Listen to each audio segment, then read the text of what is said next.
Hey guys, tonight we begin with a man who believed the entire Roman Empire was his stage. Emperor Nero, a ruler, a performer, and possibly the only man in history who could burn down his own capital and call it artistic expression. So before you get comfortable, take a moment to like the video and subscribe, but only if you genuinely enjoy what I do here. And let me know in the comments where you're retuning in from and what time it is for you. It's always fascinating to see who's joining us from around the world. You wake up inside a golden stomach. That's the only way to describe it. The Deus or a Nero's golden house is less a palace and more a very expensive hallucination. The ceiling above you is painted with gods, all of whom coincidentally look like Nero with slightly better abs. Your bed is large enough to qualify as real estate. The sheets are silk, the pillows stuffed with swan feathers, and the scent of rose oil hangs in the air so thick it could be used as currency. You'd feel pampered if it weren't for the lingering realization that comfort in Nero's Rome usually means someone else's pain. You roll over carefully because the heavy gold necklace Nero gifted you last week digs into your collarbone like divine irony. He said it made you look radiant. It does. It also makes you look owned. From the balcony, Rome gleams in the distance. Marbles, smoke, and madness. Somewhere out there, bakers are shouting prices, soldiers are shaking down merchants, and real people are living normal lives. You envy them. They only have to fear taxes. You have to fear applause. The door slides open and your attendants glide in. 3 silent women whose job description is avoid causing panic. They move like ghosts, not because it's elegant, but because noise attracts attention, and attention is lethal. They wash your hands in rose water, brush your hair, and whisper blessings that sound suspiciously like warnings. You stare into a polished bronze mirror. Your face looks younger than you feel. The girl reflected. There doesn't look like a concubine. She looks like someone still pretending this is temporary. You know better. In Nero's world, beauty isn't a gift, it's bait. Outside, the morning chorus begins. Flutes, harps, and the rhythmic stomp of soldiers changing guard. Somewhere down the hall, you hear laughter. Nero probably rehearsing his own greatness before breakfast. You sigh, the day has started. You are one of many women in a palace that runs on fear, perfume, and applause. A living ornament in the empire's biggest play. And as the sun spills over the gold-tiled floor, you mutter your daily prayer. Not for love, not for peace, just for the simple Roman miracle of surviving lunch. Your day truly begins when the servants arrive. A quiet invasion of women who glide into the room like ghosts with excellent posture. They carry towels, combs, and the unspoken rule that nothing they see actually happened. They've mastered the art of existing without sound. Their jewelry doesn't clink. Their sandals don't scuff, and their voices have apparently been sacrificed to the gods of discretion. They bathe you, braid your hair, and anoint your skin with oils worth more than their families. You'd feel guilty if guilt were allowed here. The oldest servant, grey hair, eyes like wet marble, handles your jewelry. Every clasp clicks shut like a small reminder that freedom is decorative. She fastens a gold bracelet around your wrist with the precision of someone who has seen too many wrists stop moving. No one speaks unless absolutely necessary. In Nero's palace, words are dangerous currency. A wrong word buys suspicion. A joke buys exile. A whisper buys death with expedited shipping. These women have learned that silence is survival. And you're learning it, too. Once one of them smiled, just smiled. Maybe at you, maybe at a thought. The next morning, she was replaced. The palace doesn't explain its substitutions. It simply edits people out like bad lines in a script. When they leave, the air feels heavier. The smell of rose oil clings to everything, a perfume that masks both decadence and decay. You stare at the door after it closes and wonder if anyone in this place still remembers how to laugh out loud. You slip into a linen tunic, light enough to pretend comfort, and wait for the next sound. Footsteps echoing down the marble hall. They always echo too long. The palace was built for acoustics, for performance. Every whisper of sandal leather sounds like someone's verdict approaching. Some mornings you wish they'd speak, tell you a joke, sing anything to remind you this isn't a tomb coated in gold. But then again, sound would break the spell, and Nero prefers his beauty quiet. So you sit still, perfumed, polished, perfectly silent, the living statue he'll want to admire later. And in this palace of endless noise, the only thing louder than silence is fear. Breakfast with Nero isn't breakfast. It's performance art. You're summoned before dawn, not because the emperor wakes early, but because he likes others to wait for him. The dining room stretches like a marble ocean, gold ceilings, peacock mosaics, and more slaves than guests. Everything smells of roasted figs, incense, and ambition. You sit among the other concubines, pretending this is normal. No one talks. Talking is for people with rights. You just stare at the table's contents, a chaotic masterpiece of luxury. Honeyed dormice, melon slices shaped like laurels, oysters arranged to spell out Nero.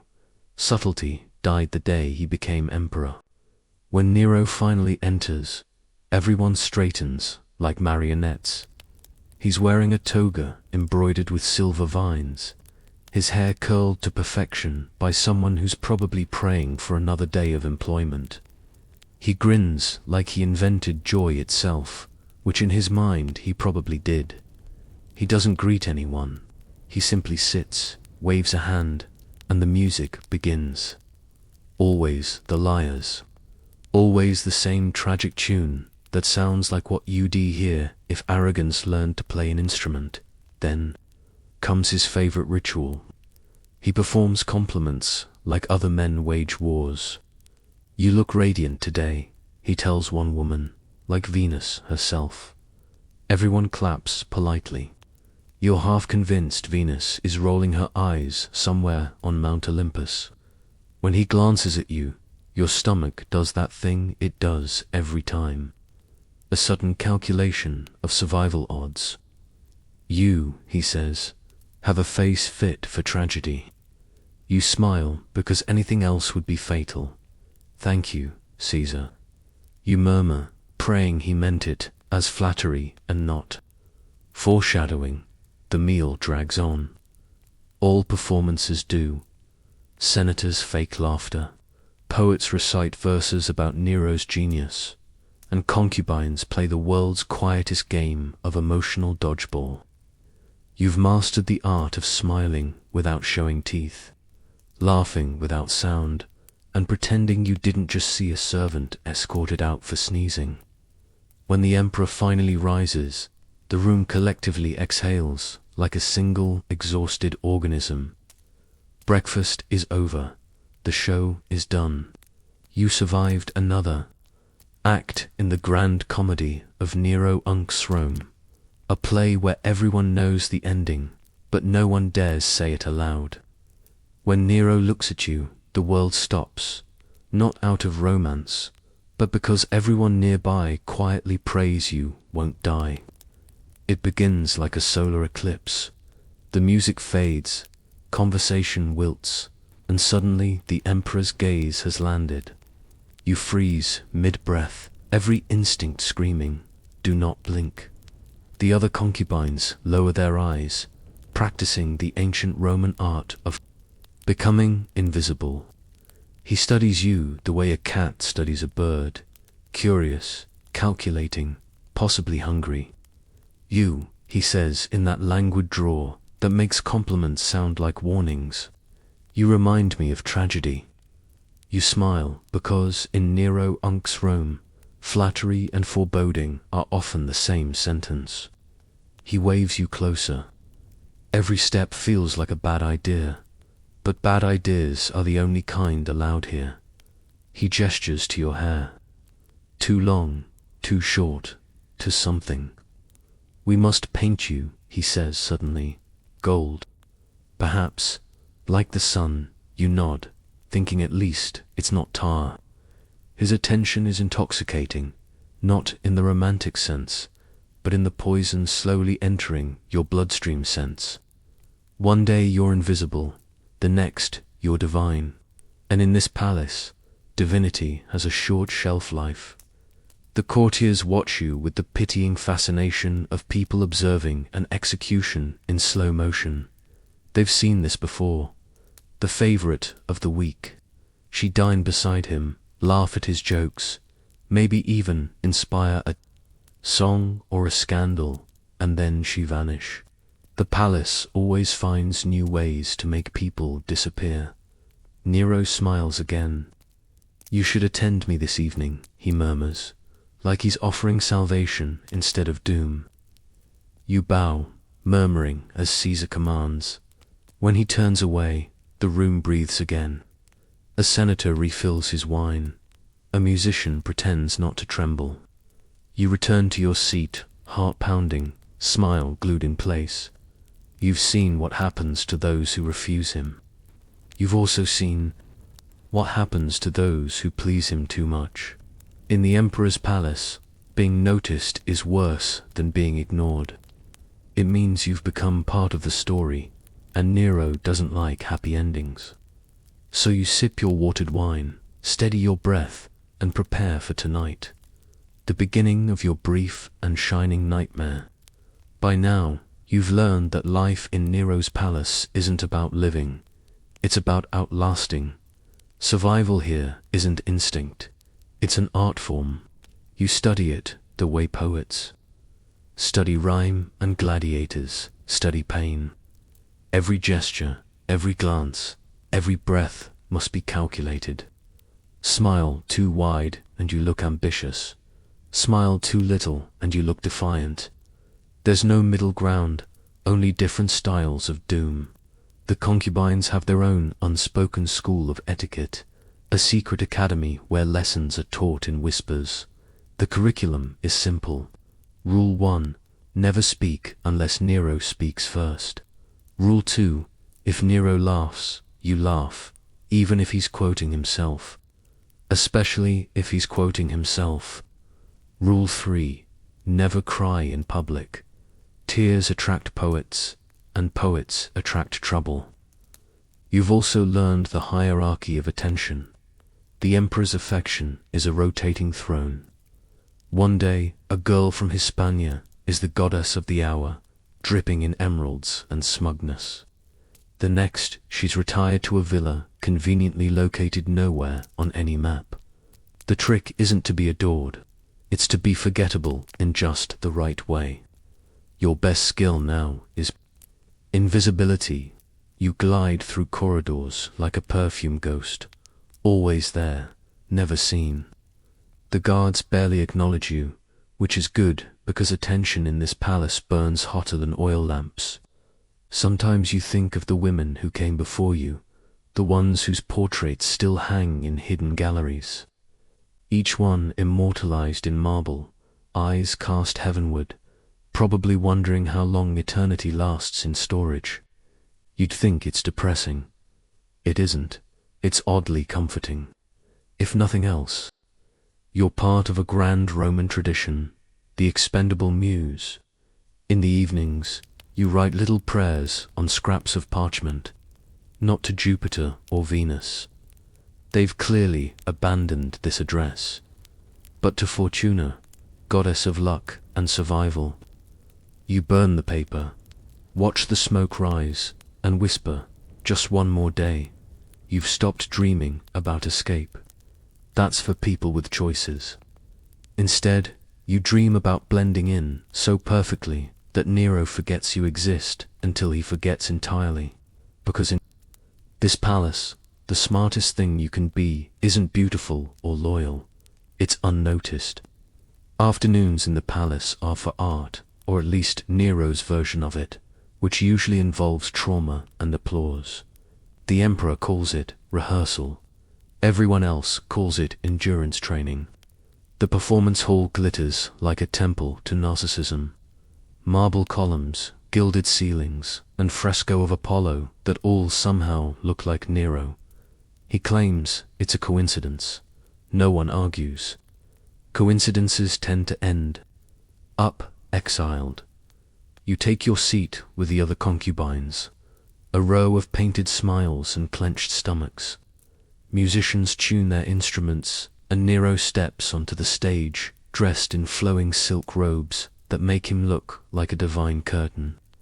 He adjusts his laurel crown, raises his lyre, and says, "Today I shall express the tragedy of Troy." You almost feel bad for Troy. The music begins, an unholy combination of screeching strings and emotional confusion. The courtiers nod, pretending to hear genius. Nero's voice fills the hall, wavering between opera and open threat. You clap in rhythm because not clapping would be treason and clapping too early would be suicide. Halfway through, he stops. He points suddenly at you. Your soul briefly leaves your body. "What did you feel?" he demands. You think fast. "Sorrow, my lord." "Such divine sorrow." He squints, then smiles. "Ah, you understand art." He returns to his lyre, pleased. You exhale so quietly it barely counts as breathing. The rehearsal drags on for hours. Nero's sense of time, like his sanity, is flexible. Senators collapse discreetly from heat. Slaves faint and are carried away like props between acts. At one point, Nero improvises a monologue about his own greatness that lasts longer than the Trojan War. You watch the other concubines carefully. Their applause is synchronized, the rhythm of survival. They've mastered the ability to look enraptured while thinking about dinner. You're learning from them quickly. When it finally ends, Nero bows to himself. "Art," he declares, "is eternal." You almost say, "So is this performance," but you enjoy living too much. As he strides off, the courtiers erupt in applause that sounds suspiciously like relief. You rise with the others, your hands aching from clapping, your face frozen in admiration. Another masterpiece survived, another afternoon rehearsed to perfection, pretending to love a song no one dares to stop. By afternoon, the palace settles into its favorite pastime, gossip. Not the cheerful kind about fashion or affairs, but the kind whispered like a prayer for self-preservation. The concubines have perfected it into an Olympic event. Every smile hides intelligence gathering. Every compliment masks surveillance. "Did you hear?" someone murmurs as a servant passes by. The phrase could mean anything from "a senator was executed" to "Nero changed his haircut again." Both are equally dangerous topics. You've learned the rhythm of palace rumors. Slow, soft, always fatal. A missing dancer, a banished poet, a cook who accidentally salted the emperor's figs twice. The palace eats mistakes faster than it eats dinner. Still, gossip is the only freedom left. The only rebellion allowed in whispers. Late at night, behind curtains heavy with perfume, the concubines exchange secrets the way soldiers trade weapons. She smiled at him too long. He called her by the wrong name. Someone saw Poppy cry. Every rumor is a warning, dressed as entertainment. One woman, Cassia, sharp as a dagger and twice as thin, leans toward you. "They say Nero dreams of Olympus now," she whispers. "He thinks he's Jupiter reborn." You don't react. Rule number 1 of gossip: never look surprised. Rule number 2: Never repeat anything sober. The problem is, rumors here come true too often. Nero doesn't dream small. If he's not performing as a god, he's punishing people for not clapping loudly enough.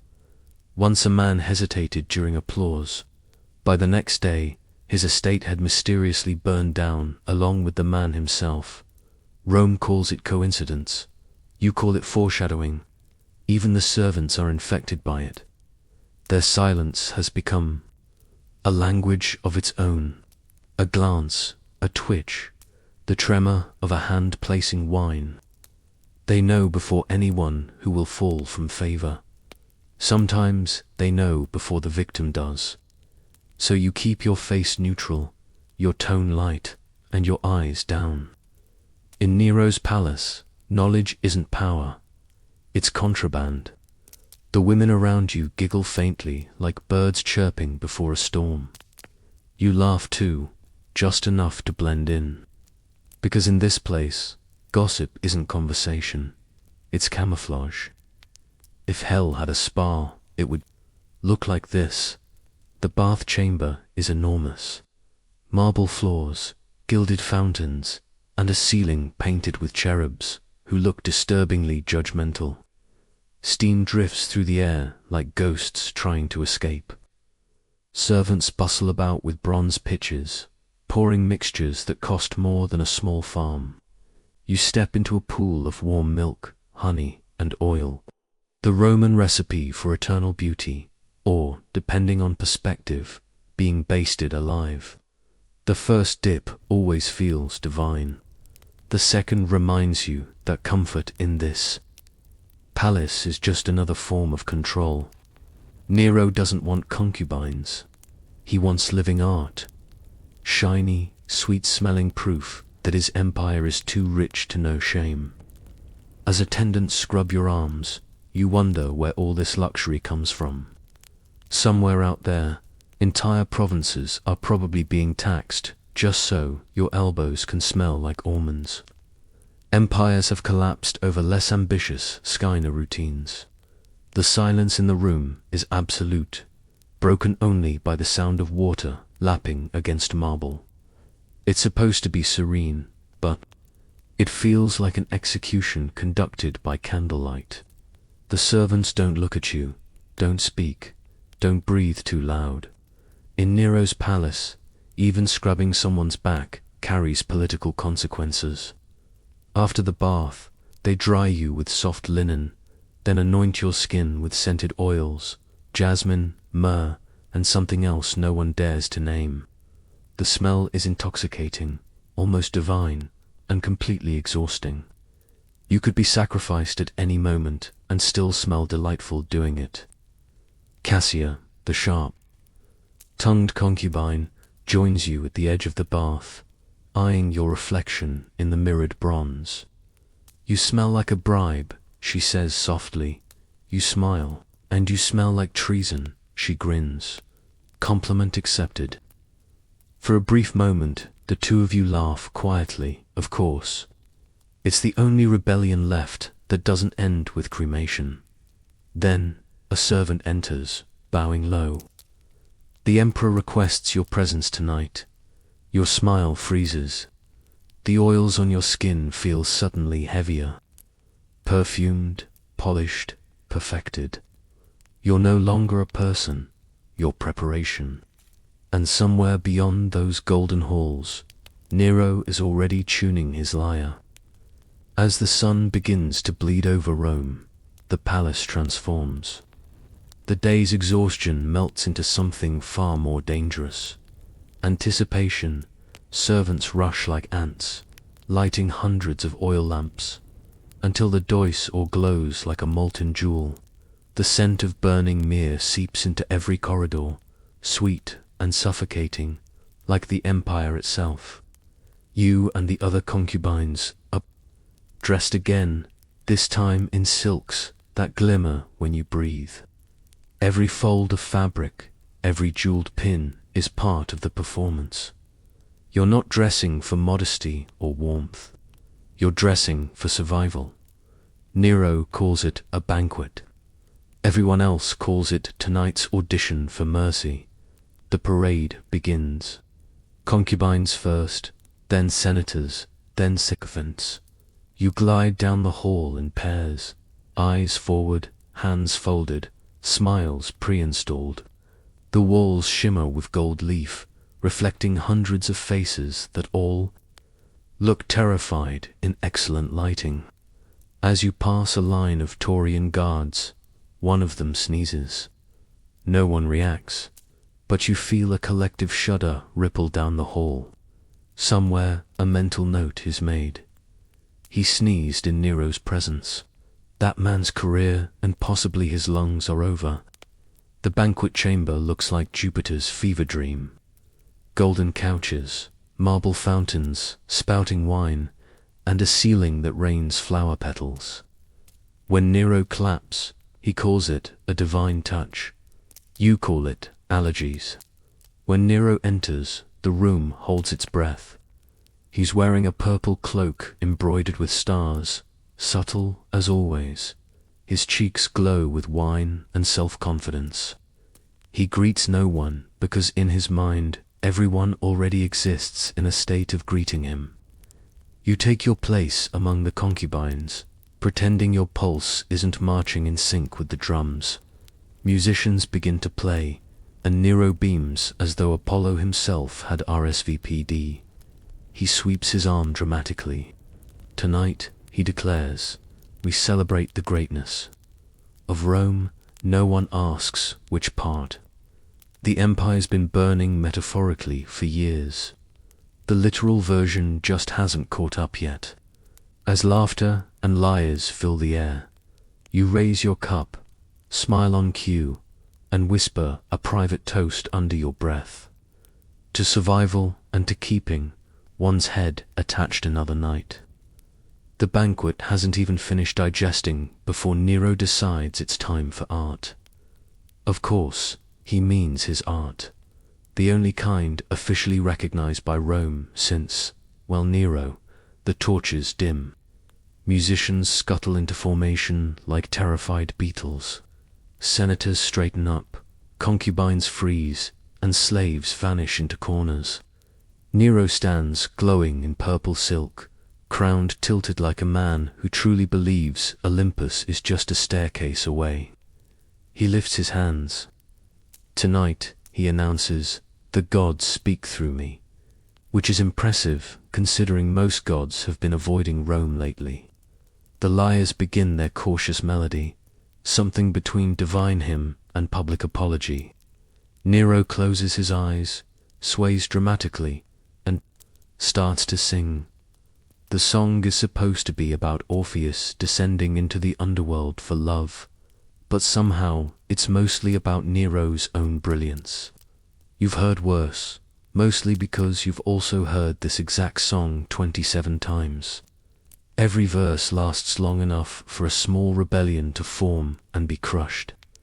As his voice cracks on the word immortal, you clap softly, reverently, and most importantly, preemptively. The senators follow your lead. A few seconds too slow, and applause becomes insubordination. Timing is everything in Nero Unc's Rome, even for your hands. He opens his eyes, basking in the glow of terrified admiration. Art, he says breathlessly, is truth. You nod, so is gravity, but one seems more consistent. Then, without warning, he declares, let there be light. Servants rush to release hundreds of doves, carrying tiny lanterns. One catches fire mid-air, igniting its feathers. Nero doesn't notice. Everyone else pretends not to. You just add smells of roast bird to tonight's list of sensory experiences. When the performance finally ends, the silence is thick and trembling. Then Nero smiles, and the entire room erupts in applause, loud enough to wake Jupiter himself. People shout praise, weep, even faint for effect. He bows to himself deeply, majestically. The gods, he murmurs, approve. You force your smile wider, hoping the god's approval covers collateral damage.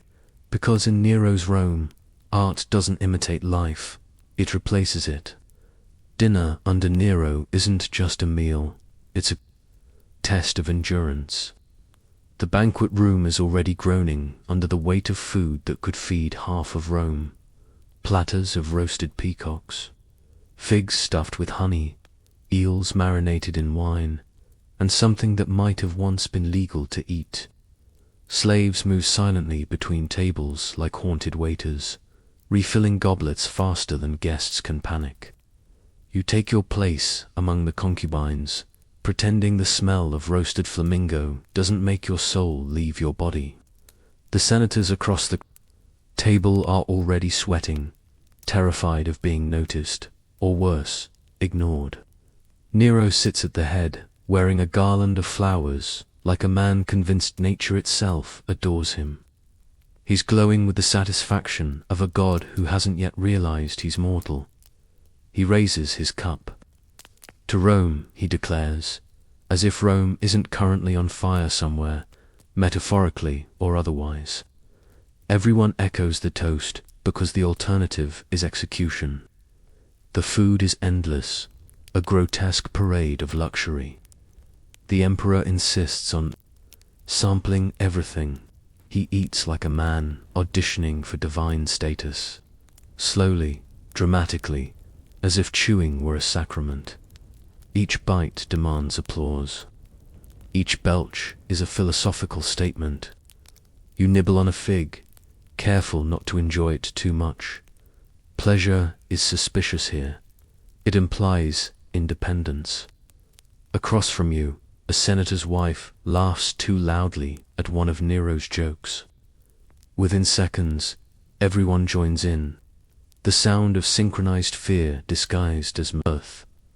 Midway through the feast, Nero decides to entertain. He calls for dancers, men painted in gold, women draped in nothing but pearls. The performance is hypnotic, decadent, and vaguely threatening. It's art, Nero style, expensive, excessive, and impossible to leave. He leans toward you at one point, eyes glassy with wine. "Do you believe," he says softly, "that I was born for greatness?" You smile, the trained, perfect smile of someone who has rehearsed this exact moment 100 times. "Caesar," you whisper, "you define greatness." He grins, satisfied. You exhale, pretending the air isn't thick with tension, and the smell of decay disguised as perfume. The banquet continues. The laughter grows louder, the wine sweeter, the danger sharper, and as golden petals rain from the ceiling, you realize this isn't dinner. It's Rome eating itself. After the banquet comes the part everyone dreads, the entertainment. In Nero's world, games are a flexible concept. Sometimes it's chariot races, sometimes it's music. Tonight, it's both because moderation died around the same time as Nero's sanity. The palace courtyard has been transformed into a miniature arena.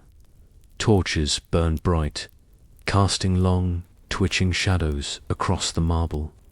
Senators, courtiers, and concubines line the edges, pretending this is normal, which, to be fair, it kind of is by now. The first act is harmless enough. Jugglers balancing flaming torches while reciting poetry about Nero's divine beauty. You've never seen a man smile with more teeth and less soul. Then come the gladiators, hand-picked for their skill and complete lack of will to live. The emperor waves lazily, and the fight begins. Steel clashes, the crowd gasps, and you sip watered wine like it's a tranquilizer. You've learned that showing emotion here is risky. Too horrified, and you're accused of weakness. Too thrilled, and you're accused of bloodlust. The correct expression is mildly impressed existential dread. When the final blow lands, Nero stands and applauds himself for hosting such marvelous theater. Rome, he declares, is a civilization of spectacle. You resist the urge to ask if that includes the part where Rome is also bankrupt. Next, Nero decides to participate. Never a good sign. He strides into the arena wearing a tunic that glitters like a fever dream. Tonight, he announces, I shall reenact the labors of Hercules. The collective silence that follows could power an empire. He begins with a Nemean lion represented by a confused palace guard wearing a fur cloak and deep regret. Nero swings a wooden club, misses dramatically, then declares victory anyway. The crowd roars on cue. Even the gods, probably we see by the time he finishes defeating the Hydra, a pile of snakes made of ribbons. The audience is exhausted from fear-induced enthusiasm. You clap until your palms sting, praying the performance ends before someone dies for real. Nero bows deeply, sweating and radiant. Rome, he proclaims, has witnessed greatness. And in a way, he's right. It's just the kind of greatness that makes history textbooks sigh. When the festivities finally die down, the most dangerous part of the night begins, the summons. A trembling servant appears, eyes fixed on the floor. The emperor requests your presence. The sentence sounds polite, but everyone knows it's a death sentence wrapped in velvet. You rise, smile like it's an honor, and follow him through corridors glowing with lamplight and menace. The Deus aura is quieter now, but not peaceful. The marble walls echo every footstep like the palace itself is gossiping. The scent of wine, incense, and burning oil clings to everything. Rome's idea of foreplay. You pass statues of gods who all look vaguely disinterested, which feels appropriate. By the time you reach Nero's private chamber, your pulse is rehearsing its own tragedy. The doors open to a room so extravagant it could bankrupt a province. The bed alone could seat a Senate meeting. Every surface gleams with gold, ivory, or the vague suggestion of guilt. Nero reclines in silk, half drunk, fully self-absorbed. A lyre rests nearby, proof that even in bed, he's never off stage. He gestures lazily for you to approach. You do with the same energy as someone walking toward an open volcano. He studies you the way an artist studies marble, as if wondering whether you'll make a good statue later. He talks first, of course, about philosophy, destiny, his voice, mostly his voice. You nod in the right places, murmur agreement, and pray to every god you can name that he doesn't ask for an opinion. Nero doesn't want truth, he wants echo. Then comes the ritual. Slow, deliberate, and filled with dramatic pauses that would make a playwright weep. To him, intimacy is theater. You play your part perfectly. The devoted muse, the AED admirer, the woman who doesn't remember she had a life before this bed. When it's over, Nero sigh like a man who just conquered Gaul. You understand me, he says softly. You smile the way all survivors do. Because in this palace, affection isn't love, it's choreography. And tonight, you danced well enough to live another dawn. When Nero finally falls asleep, it's like watching a lion drift off after eating the entire savannah. He snores softly, blissfully unaware that half the empire wants him dead. You lie still beside him, afraid that even your heartbeat might offend the gods, or worse, the emperor's dreams. The room glows faintly from dying candles. The air smells of spiced wine and smoke, heavy enough to drown in. Around you, everything is perfection. Velvet curtains, carved ivory, the faint hum of fountains outside. And yet somehow it all feels like the inside of a coffin lined with gold. You turn your head just enough to study him, Rome's golden monster. His face in sleep is almost peaceful, almost human. The kind of man who might have been kind if he hadn't been raised by ambition and applause. For a brief moment, pity sneaks in. Then you remember the screams you heard 2 nights ago and let that feeling die quietly. Sleep won't come to you. It rarely does. Too many thoughts, too many ghosts. You think of your home, of the river where you used to wash clothes, the sound of laughter that didn't cost your soul. You were supposed to be a wife, maybe a mother. Instead, you're a decoration in the emperor's bedtime mythology. Outside, Rome breathes unevenly. Carriages creak, dogs bark, and distant revelers sing songs about a peace that doesn't exist. Somewhere, a building collapses, and you wonder if that's just another metaphor for the empire itself. You whisper a prayer, barely audible, not to Venus or Jupiter. They're useless in this city, but to Fortuna, the goddess of luck. Just let me see morning, you murmur. I don't need happiness, just daylight. Beside you, Nero stirs. His arm drapes across you with the affection of ownership, not warmth. You lie still, eyes open, heart counting the seconds until he slips back into dreams where he's still adored. You've learned that love in this palace isn't about tenderness. It's about timing, knowing when to smile, when to flatter, and when to breathe. You stare into the candlelight and whisper the truth that no one dares say aloud. Rome's not burning. It's just finally showing its reflection. Dawn in Nero's palace doesn't arrive softly. It slithers in golden and cruel. Sunlight creeps across the marble like a thief, spilling over mosaics, goblets, and the emperor himself, who sleeps like a man confident the gods are still on his payroll. You rise slowly, careful not to wake him. The sheets are warm, perfumed, and faintly sticky with spilled wine. Remnants of another night that looked like glory and smelled like exhaustion. The air hums with silence, the kind that exists only after chaos. You breathe it in like a secret. Servants enter quietly, heads bowed. They move around Nero's bed like priests tending a sacred fire, washing, folding, pretending.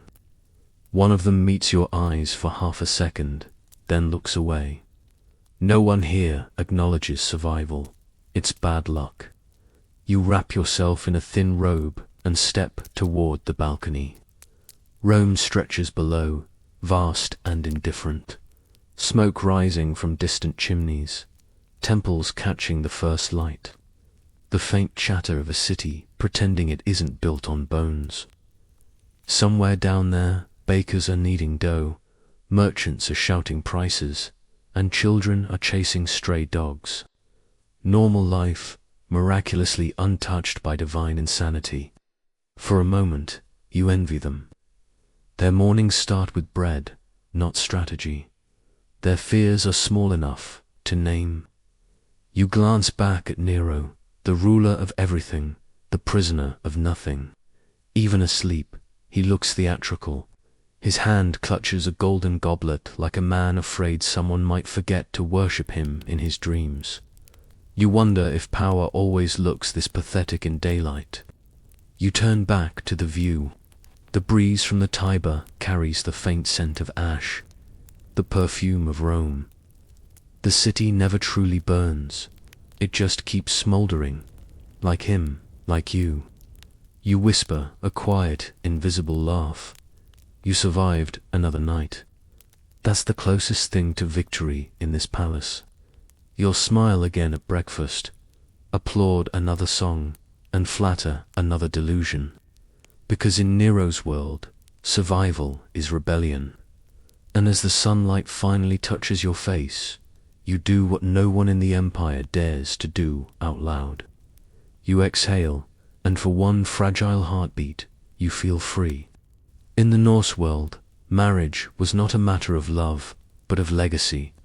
It was an alliance between families, a treaty forged beneath the eyes of gods and ancestors. When a man and woman were bound together, so too were their clans, their herds, their weapons, and their honor. A wedding could bring peace between feuding families or ignite a new blood feud that lasted generations. Marriage was never private. It was war, wealth, and worship rolled into one sacred ritual. The gods themselves set the pattern. Odin and Frey ruled together as the divine model of husband and wife. She, the silent keeper of secrets. He, the restless wanderer. Freya, goddess of love and fertility, lent her blessing to the union, but her beauty was also a weapon in politics among gods and men. When a mortal couple wed, it was said their vows echoed those of the divine. Yet, unlike the romances sung in later ages, these unions were practical, strategic, and often cold. A Norse bride was more than a woman. She was the key to inheritance. Her marriage could double a family's power or ruin it entirely. The groom's family had to prove worthiness through dowries, gifts, and solemn oaths.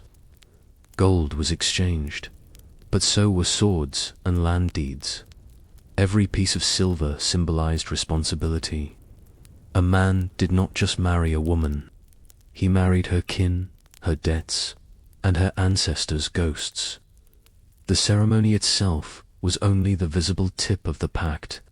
Beneath the mead halls, smoke and laughter, there lay tension. Would this alliance hold, or would treachery follow? The bride's family watched the groom's men for signs of arrogance. The groom's kin measured the bride's loyalty, for in Norse belief, marriage was a battlefield, without blood, but not without casualties. Even the word gift, armel, meaning marriage, carried a sense of exchange, of giving and taking. It was less about romance and more about balance, the union of two bloodlines in pursuit of survival. The Norse understood that the world itself was born from sacrifice. So too was every marriage a personal offering to fate, to family, and to the gods who watched from above, drinking their me and smiling at human bargains.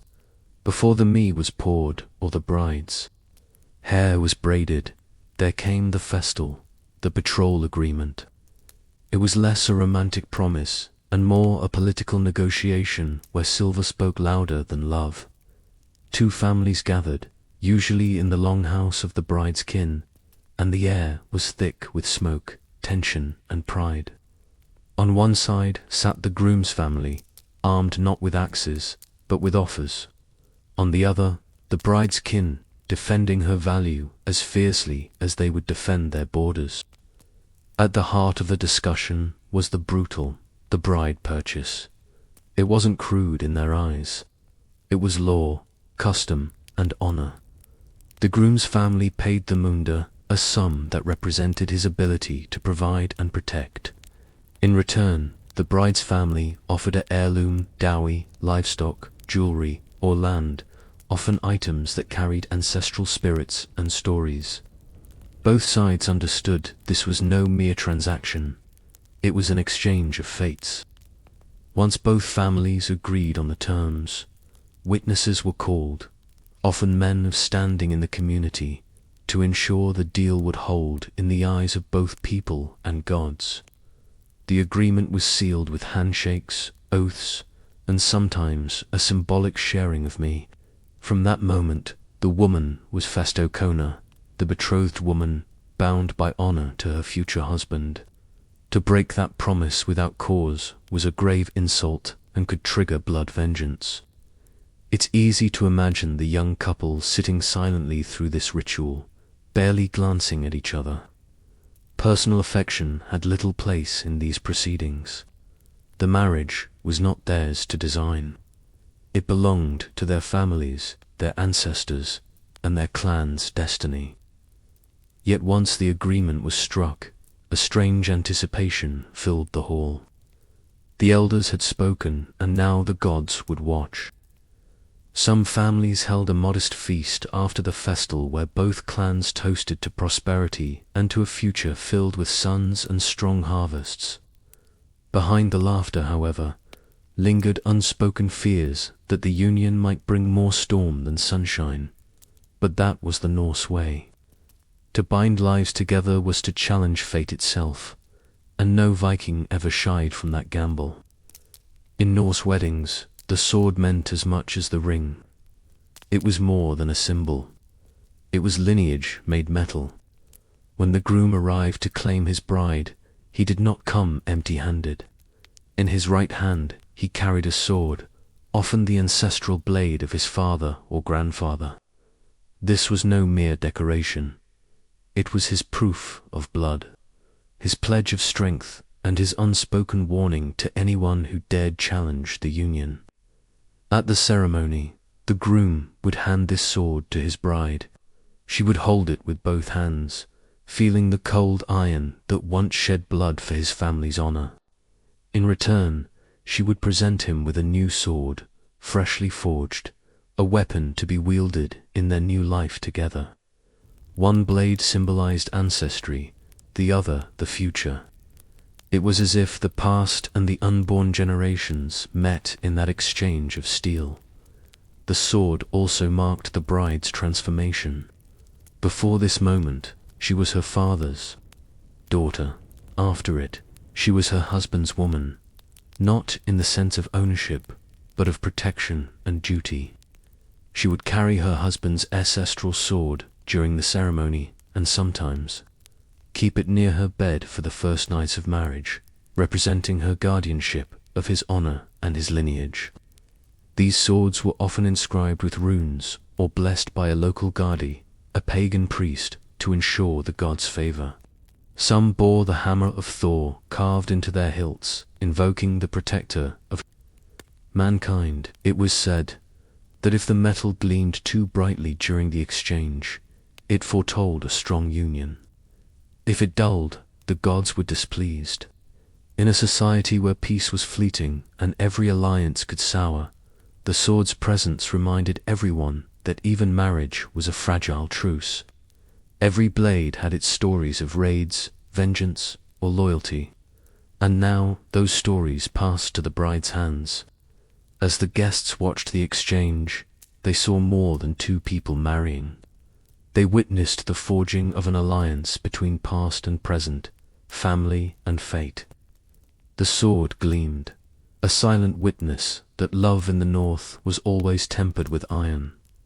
No Norse wedding was complete without the braiding of the bride's hair, a ritual older than any saga and as sacred as the vows themselves. Before the ceremony, the women of her family gathered in the longhouse, their hands busy, their voices low. They took her loose maiden hair, a sign of freedom, and began to weave it into intricate braids. Each strand represented a thread of fate, binding her to her ancestors, to her husband, and to the Norns, the three goddesses who wove destiny itself. The act was both symbolic and emotional. A woman's hair was a powerful emblem of her identity and virtue. In Norse culture, an unmarried woman wore her hair long and unbound, but a wife's hair was braided or covered, showing discipline, maturity, and the shift from youth to responsibility.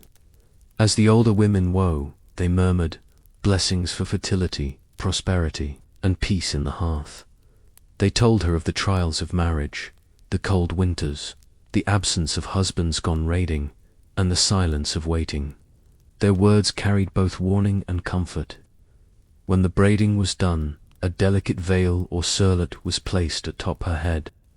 Sometimes it was adorned with herbs like thyme, rowan, or holly, plants believed to ward off dark spirits or jealous eyes.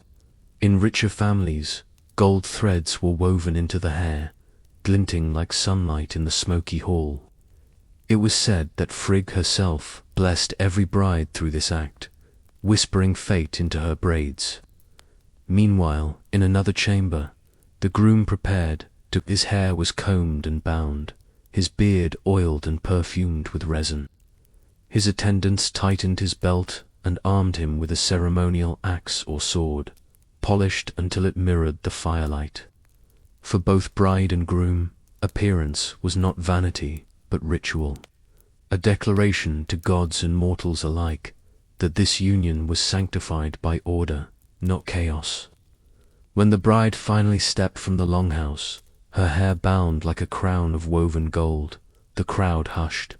It wasn't just beauty they saw, it was transformation. She was no longer her father's daughter, nor a maiden of her clan. She was something new, something sacred, the living thread between generations, braided by fate itself. When the formal vows were spoken and the swords exchanged, the wedding feast began, a roaring celebration that could last for days. In the flicker of torchlight and the heavy scent of roasted meat, kin and strangers alike gathered to witness the merging of two clans. The feast was not mere indulgence. It was a public declaration that the gods, the ancestors, and the community all approved of this union. Without the feast, there was no true wedding, only an empty promise. Long wooden tables overflowed with food, roasted boar, salted fish, baked bread, and steaming cauldrons of stew thickened with barley. Horns of meat passed from hand to hand, each toast louder and bolder than the last. The bride and groom sat at the high seat, surrounded by elders, and every guest took turns to raise a horn in their honor. But each toast carried power, a kind of spoken magic. To wish the couple well was to bless them before the gods. To mock them, even in jest, could be seen as a curse. Skulls or poets stood to recite verses about the couple's lineage, bravery, and fortune. Laughter echoed through the hall, but beneath it all was formality. Each word spoken, each gesture was laden with tradition. The sharing of me was itself sacred, a symbol of unity and shared fate. The first horn was dedicated to Odin for wisdom, the second to Thor for strength and protection, and the third to Freya for love and fertility. During the feast, games were played, oaths were sworn, and challenges were issued. Some men might even duel in friendly combat to honor the bride's beauty or prove the groom's luck. These acts of bravado weren't just entertainment. They were tests of worth and omens for the marriage's success. As night deepened, the hall grew hazy with smoke and song. Guests danced, shouted, and occasionally brawled. Old grudges were settled and new alliances formed across the benches. For in the Norse world, a wedding feast was never just about the couple. It was about the tribe. It bound people together through shared laughter, food, and firelight. And when the last horn was drained, it wasn't just a union of man and woman that had been forged. It was the reaffirmation of an entire people's will to endure. No Norse marriage was complete without divine witness. Before the feast began, or during its height, the couple sought the blessing of the gods, for without their favor, even the richest dowry or strongest sword meant nothing. The Norse saw marriage as part of the cosmic balance, an echo of sacred unions among the gods themselves. Every vow was a whisper carried into the halls of Asgard, where Odin, Frey, Thor, and Freya listened. The ritual varied by region, but the essence remained. The gods must be honored, or the marriage would wither. The local Gardi, a priest or chieftain, led the ceremony before an altar adorned with carved idols. A small animal, often a goat or a boar, was sacrificed to Freya, god of fertility, whose blessing promised fruitful fields and children with strong bones. Its blood was caught in a wooden bowl, and a branch of evergreen, a symbol of life, was dipped into it, then sprinkled upon the couple, the guests, and the sacred fire. Next came Thor's hammer, or symbolic version of it, placed upon the bride's lap. It was not a gesture of violence, but of protection and fertility. Just as Thor guarded Midgard, the hammer's presence was meant to guard the new household. The groom would then touch the hammer, signifying his duty to defend and provide. In that instant, he became not merely a husband, but a shield against chaos. The bride's prayers were directed to Freya, goddess of love and childbirth. She was asked to grant passion and patience, twin virtues of any lasting union. Some brides wore amber beads around their necks, known as Freya's tears, to invoke her favor. These were heirlooms passed down from mother to daughter, binding generations in silent devotion. When the offerings were done, the goddess raised a horn of me to the heavens and poured a portion onto the earth, a libation for the unseen spirits. The crowd would answer with a mighty cheer, as if Thor himself had thundered approval. The couple then clasped hands over the altar, sealing their fates under divine watch. For the Norse, the gods were not distant myths. They were guests at the table, witnesses to every oath and silent judges of every kiss. When the gods had been honored and the feasting swelled, the moment came for the bridal procession, a ritual journey that marked the bride's passage from one household to another. In the Norse world, this was not merely a walk. It was a symbolic crossing between lives, a farewell to her kin, and a bold step into her husband's fate. The path was sacred, lined with watchers, torches, and the murmurs of song. At dawn, the bride was led from her father's home, her braids crowned with a circlet of herbs and gold. She was flanked by her kinswomen, who carried small lamps or candles to light her way, a gesture of protection against dark spirits. Ahead rode armed men, the groom's companions, waiting to escort her to the new homestead. These processions could stretch for miles, with horses draped in cloth, banners fluttering, and the steady rhythm of hooves echoing across the fjorded valleys. The bride's dowry followed behind in wagons, chests of woven linens, carved wooden bowls, silver jewelry, and heirloom weapons. Even her slaves or servants walked among the procession, for she brought with her the wealth and prestige of her lineage. The groom awaited her at his hall, standing before the threshold with his sword at his side and a cup of mead in his hand. When she arrived, the bride's attendants dismounted first, and then she was led forward to meet her husband. The groom offered her the cup, a ceremonial drink of mead sweetened with honey and herbs. She drank and then passed it back to him. This simple act, called the bridal toast, sealed their public bond before the community. Mead was sacred to the Norse, a gift of the gods that symbolized wisdom and harmony. To share it was to promise cooperation even in hardship. Finally, the groom took the bride by the hand and led her into the hall. At that moment, the torches were raised and the guests erupted into cheers. Music filled the air, flutes, drums, and horns echoing through the timber beams. For everyone present, this was the climax of the day. The merging of two clans witnessed not just by mortals, but by ancestors smiling from beyond the veil of firelight. When the last song faded and the torches burned low, the Norse wedding turned to its most private ritual, the bridal night, known as Sangahusen. Though cloaked in intimacy, it was not an affair of secrecy. The consummation of marriage was a public matter. Without it, the union had no legal or spiritual binding. It was the moment where vows turned into legacy, where two bloodlines mingled beneath the silent gaze of gods and ancestors. Before the couple withdrew, guests escorted them to the bridal chamber with raucous cheers and laughter. Some threw flower petals, others banged their cups, shouting blessings that blurred the line between humor and superstition. This was no time for modesty.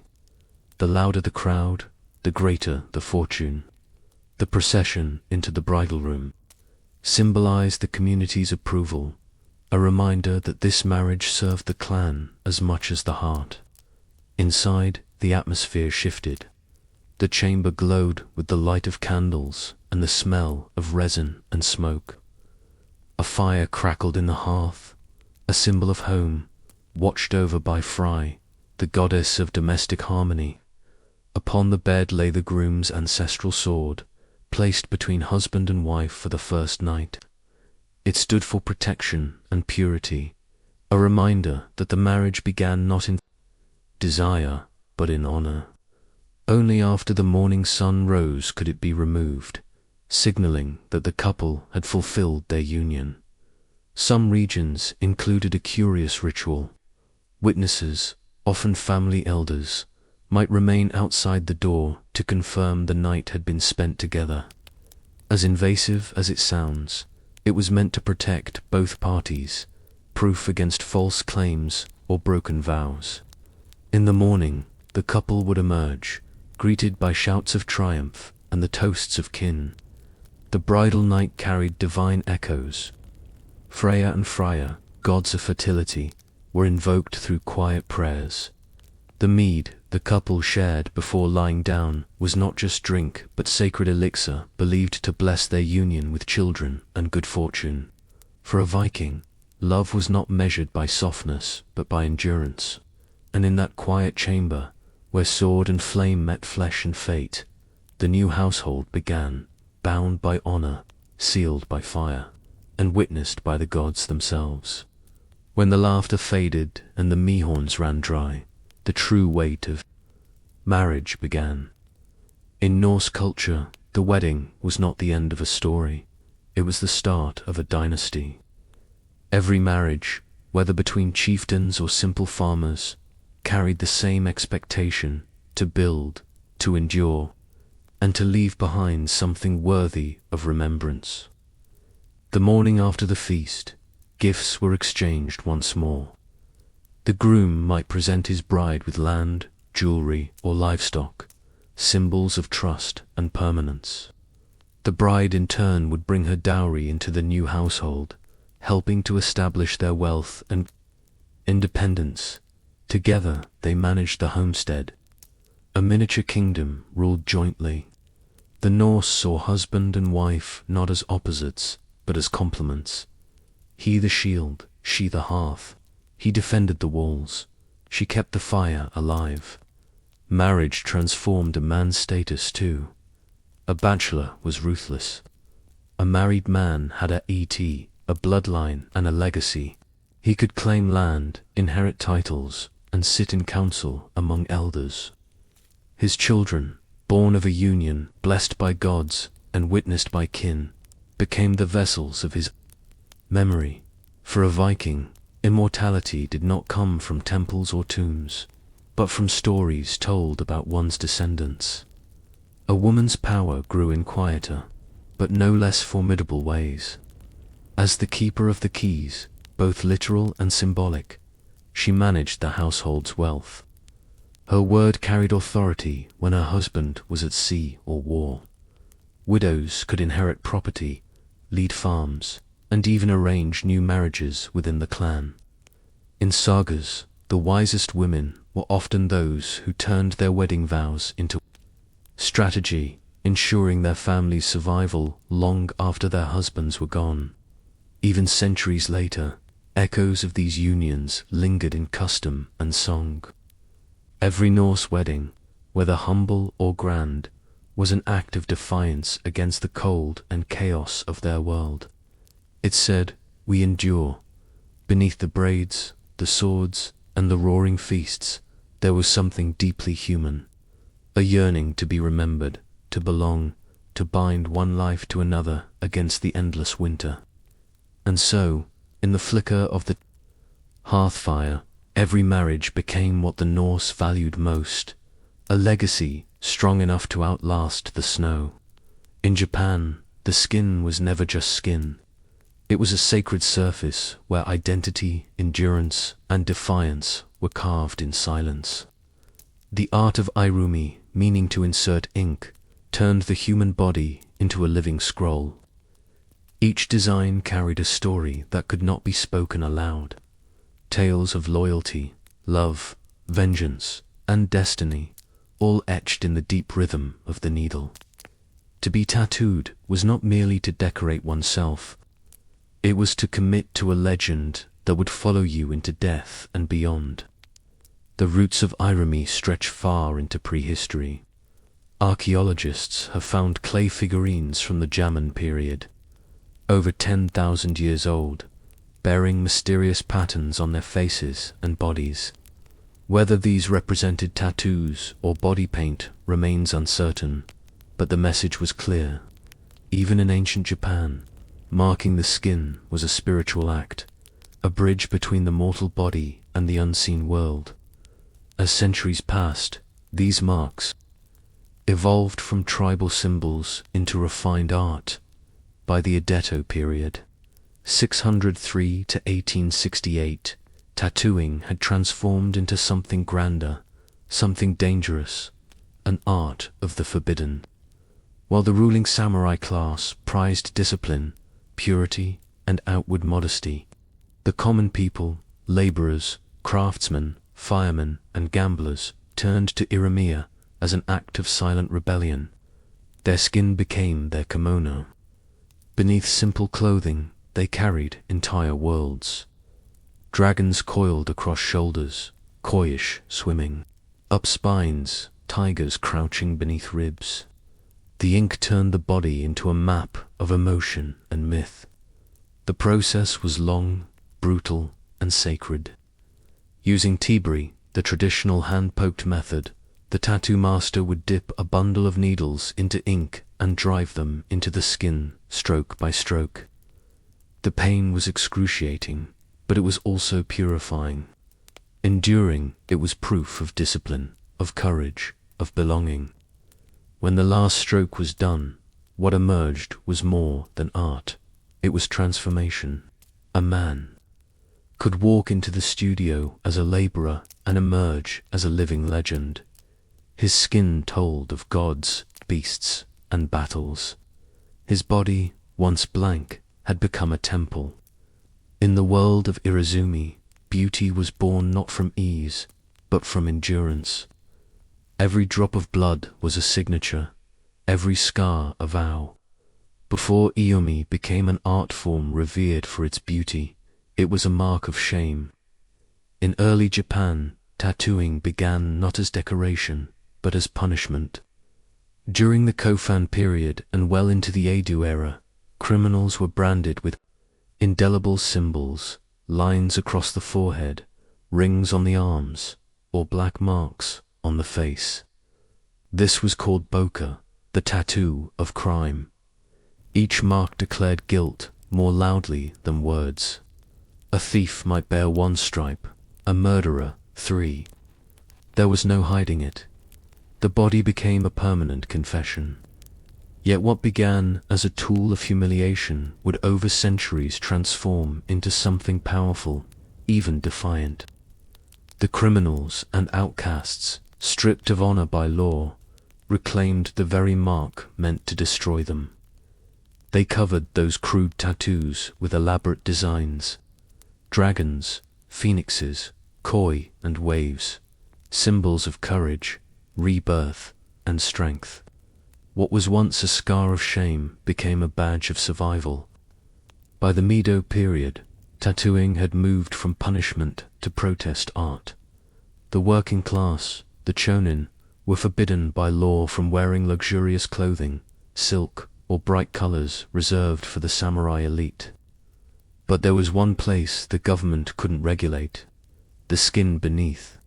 Beneath plain robes, the laborers hid explosions of color. Crimson dragons, golden carp, blue oni demons, and black waves that rippled across their backs. Their hidden tattoos mocked the restrictions of the Tokugawa shogunate. Firefighters, dockworkers, and gamblers soon adopted irisumi as a mark of bravery. The Edo firefighters, or haikishi, wore nothing but loincloths and tattoos as they battled flames, their bodies shining with sweat and mythic creatures. The ink became their armor, their declaration that pain and duty were intertwined. Authorities tried to suppress the practice, banning tattooing entirely in 1872 as Japan sought to appear civilized to the West. But outlawing it only deepened its allure.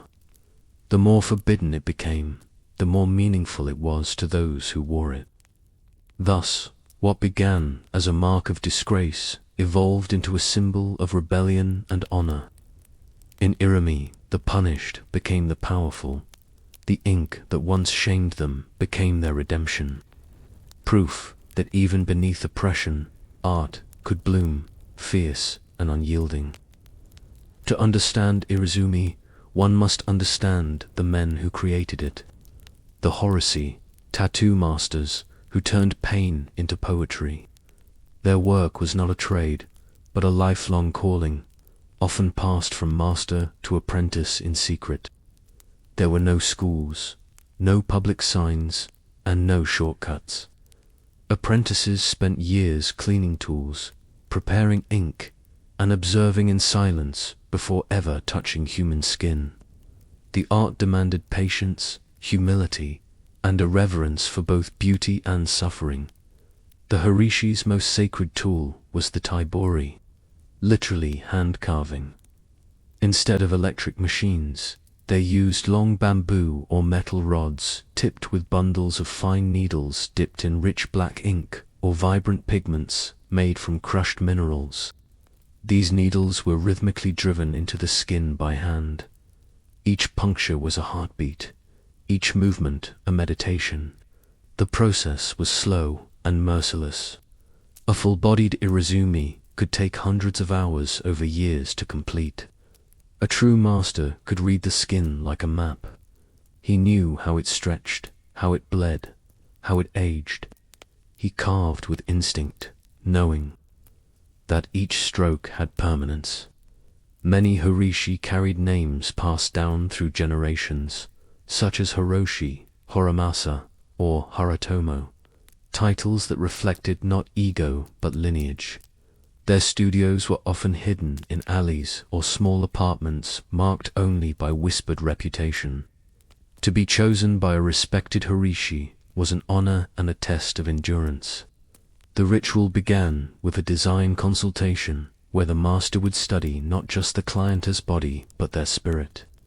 What was their story, their burden, their strength? From this, a design emerged not from vanity but from meaning. The horse was part artist, part psychologist, part priest. As the needle pierced flesh, the pain became part of the art. The client entered a transil-like state, breathing with the rhythm of the strokes. It was said that the body screamed, but the soul listened. When finished, the skin held more than ink. It held a transformation. The client walked away not merely tattooed but reborn, carrying a story told through blood, color, and devotion. In the world of Irizumi, every masterpiece demanded a price, and that price was pain. Every Irizumi design carries meaning deeper than the ink that shapes it. These were not random decorations. They were prayers, warnings, and reflections of the soul. To the Japanese, the creatures and gods of mythology were alive, walking between the worlds of spirit and man. To wear them on one's skin was to invite their power and their burden. Among the most revered of all was the dragon or Ru. Unlike Western dragons that breathe fire and destroy, the Japanese dragon was a protector, a bringer of wisdom and rain.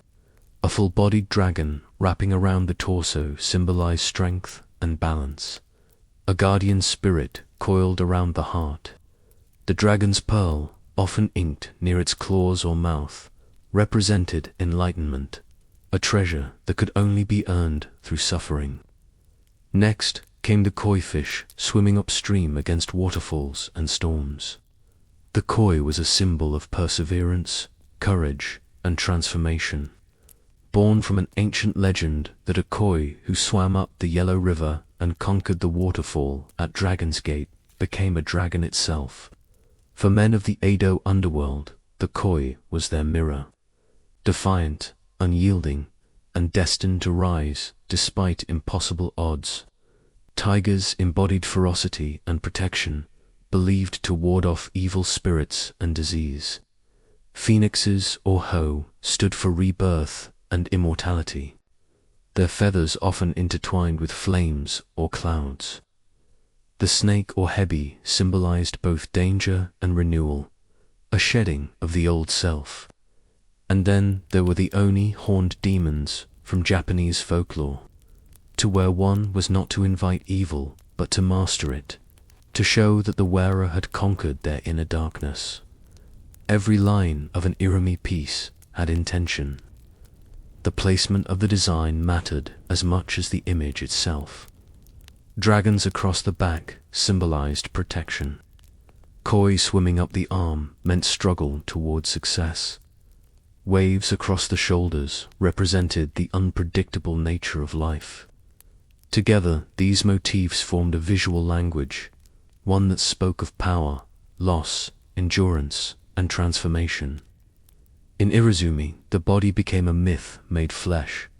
The wearer did not simply own the image, they became it. Beneath the skin, dragons slept, koi swam, and demons smiled, all whispering the same truth. Pain is temporary, but art and spirit endure forever. In the art of Irisi, the body is not a blank space, it is a sacred landscape. Each curve, muscle, and joint becomes part of the composition. The Japanese tattoo is not meant to be viewed in fragments, but as a continuous story that unfolds across the skin, like an illustrated scroll. When the body moves, the story breathes. When it ages, the story deepens.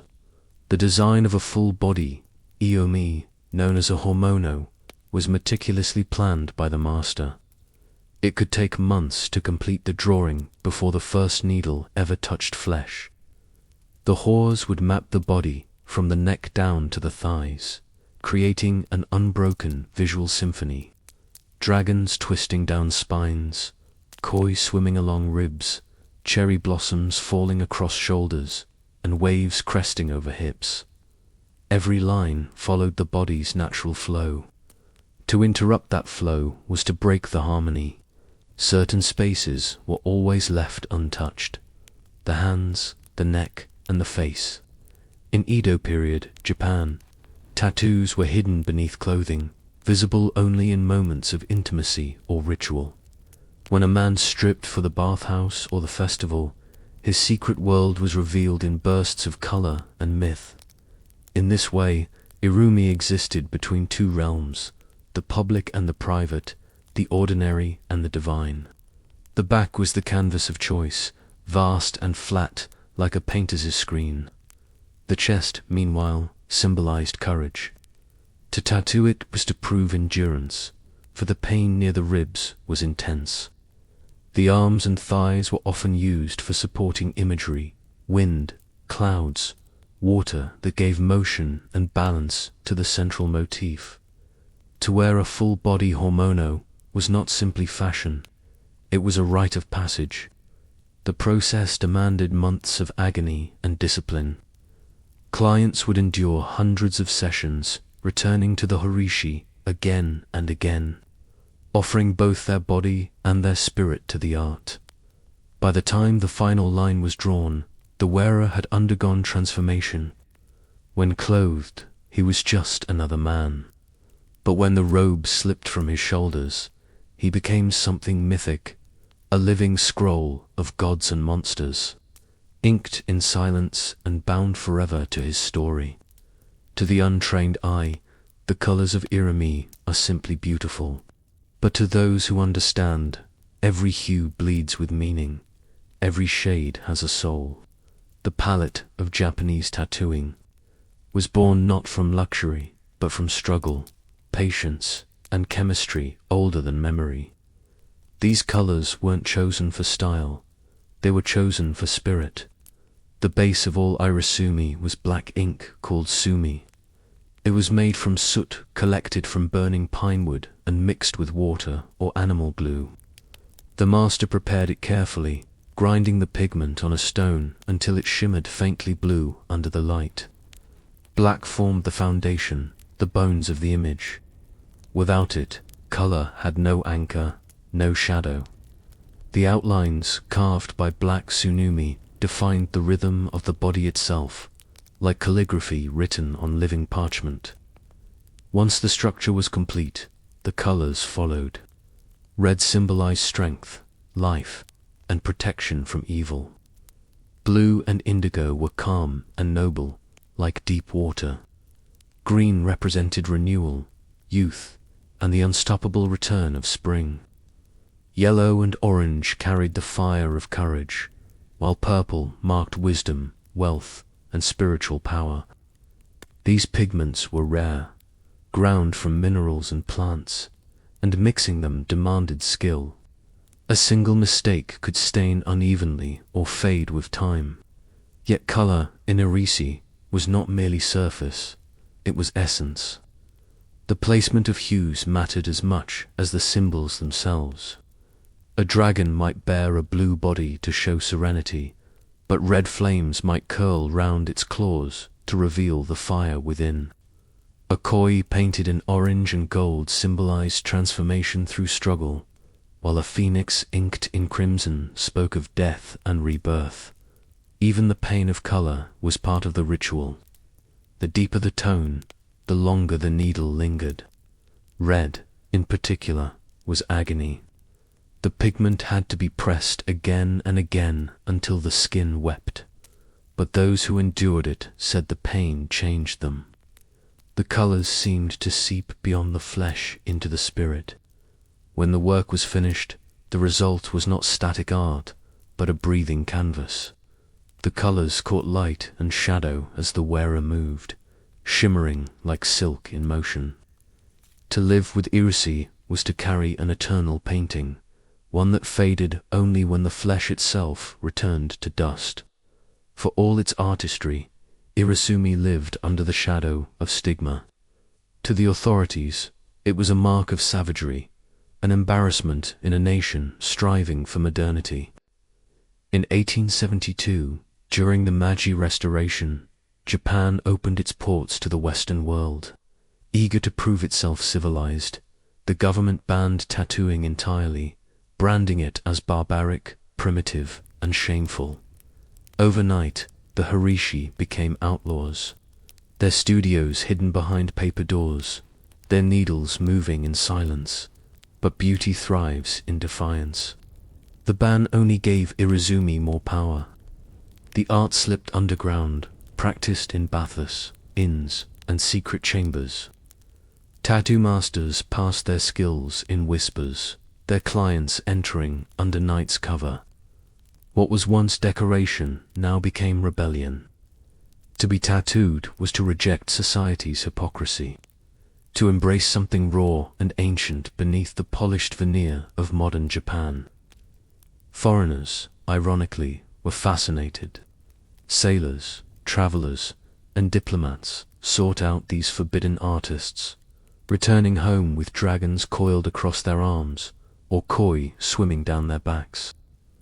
The very thing Japan tried to hide became the image the world admired. The exotic ink of mystery and discipline. Yet within Japan, the stigma deepened. The government associated tattoos with the Yakuza, the criminal underworld. Full body Izumi, once a spiritual statement, became a sign of power, loyalty, and fear among gang members. The tattoos served as both armor and oath, each mark representing rank, sacrifice, and brotherhood. The media soon conflated all tattooed bodies with crime, erasing centuries of culture under one shadow. Even today, many public baths, gyms, and beaches in Japan ban tattooed visitors. A lingering echo of that Meiji-era shame survives. A fear not of ink itself, but of what it represents: defiance, individuality, and refusal to conform. And yet, despite bans, whispers, and judgment, Irami never died. It adapted, survived, and endured. Just as the koi swims upstream, Just as the dragon ascends through storm, to be tattooed in Japan still carries weight. It is not fashion, not trend, it is statement. It says, I choose my path. Iyumi's beauty lies in this paradox. It is both condemned and immortal. It remains forbidden, yet it defines what cannot be tamed. The Japanese soul's quiet rebellion beneath the skin. By the 20th century, Irezumi had become inseparable from the image of the Yakuza, Japan's organized crime families. Though tattooing long predated them, the underworld adopted it as a language of loyalty, suffering, and brotherhood. To wear full-body ink was to mark oneself as separate from society. A man who had chosen exile in exchange for freedom. The tattoos became both armor and confession, declaring a life lived by its own code. The process of being tattooed was a test. In the Yakuza, a recruit might spend years saving money and courage before stepping into the Horoshi's parlor. The tattoo was done slowly over countless sessions using the hand-poked taburi technique. There was no anesthesia. The pain was the point. Every thrust of the needle proved devotion to the clan, to the code, to the path chosen. To endure it was to earn respect. The imagery reflected the Yakuza's philosophy. Dragons for power, koi for perseverance, cherry blossoms for the fleeting beauty of life, and ha masks, twisted female demons to warn of betrayal and jealousy. These tattoos were not random decorations, but moral symbols, lessons carved in color. The full suit of ink, called Ayumi Shuku, covered the body from shoulder to thigh, stopping just before the wrists and neck. This allowed the Yakuza to wear business suits without revealing the art beneath. A double life of elegance and menace. To the public, these tattoos inspired fear. To the wearer, they were meditation. The pain was purification, the art, discipline. Many Yakuzas spoke of their tattoos as the skin of resolve, a promise never to betray their brothers, no matter the cost. Ironically, while Irezumi was outlawed and despised, it survived because of the very men deemed criminal. The Yakuza kept the Horishi in business, ensuring the art's techniques, inks, and legends were never lost. They became its secret patrons, preserving a centuries-old craft the government sought to erase. But Irezumi's connection to the Yakuza came at a price. It cemented its reputation as forbidden, dangerous, and untouchable. The ink that once symbolized spiritual endurance became the language of outlaws. Yet within that darkness, Irezumi retained its ancient essence. Courage, loyalty, and the beauty found only through pain. In the modern age, Irezumi stands at a crossroads, part relic, part revolution. What was once hidden in the shadows of bathos and criminal brotherhoods is slowly resurfacing as Japan's most misunderstood art form. Across the world, tattoo enthusiasts revere Irezumi as a discipline of precision and symbolism unmatched by Western styles. Yet in Japan, its heartbeat remains quiet, steady, proud, and stubbornly alive beneath the surface. After World War II, during the American occupation, the tattoo ban was briefly lifted. Western soldiers flocked to Japanese artists, fascinated by the craftsmanship. Masters like Hiroshi II and Hiroshi III carried the tradition forward, reviving classical motifs with renewed reverence. These men were more than artists. They were historians with needles. Their studios became sanctuaries where pain and patience intertwined, where the old gods of ink refused to die. In recent decades, a new generation has emerged, blending old methods with modern sensibilities. Some use electric machines, others still swear by the ancient Tiberi hand-poking technique. The designs remain faithful to tradition. Dragons twisting in blue smoke, koi shimmering in orange currents, cranes flying through waves of ink, but the meaning has evolved. For many today, Iyumi is not rebellion, but heritage. It's a quiet declaration. This is who I am, and this is where I come from. Still, stigma lingers. Tattooed travelers are often turned away from onsen, public baths, gyms, and even beaches. Employers frown upon visible ink, and families sometimes hide tattooed relatives from public eyes.